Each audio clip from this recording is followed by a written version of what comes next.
Moja ama tuko pamoja? Ati hawa watu ndio wanashindana na mimi shughuli. Ati hawa watu ndio wanashindana na mimi. Mtu ambaye anasema watu waendelee kukaa kwa slums. Ati watu wa mama waendelee kuuza kwa jua. Ati watoto wetu wa university na college waendelee kukaa vitongoji duni. Ati huyo ndio mtu anashindana na mimi. Na niliwaambia these people hawana agenda, hawana mpango, hawana sera, hawana maono, hata akili.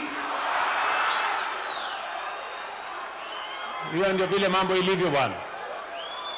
So mimi nawaeleza ndugu zangu, watu wa Nairobi, mimi nawauliza, tuendelee na kazi ama tuendelee? Tuendelee na kazi ama tuendelee? Nipange masomo ya watoto wetu? Niendelee na kujenga mabarabara? Tuendelee na housing? Tuendelee na masoko? Tuendelee na hostels? Tupange matibabu? Tupange maendeleo? Wangapi wanasema tuendelee na kazi jameni? Wangapi wanasema tuendelee na maendeleo? So hapa mbele nawauliza ndugu zangu watu wa Kenya,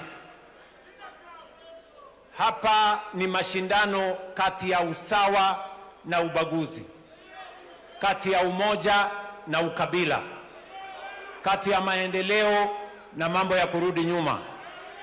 Are we going to be moving forward into first world, or are we retreating into poverty and into squalor?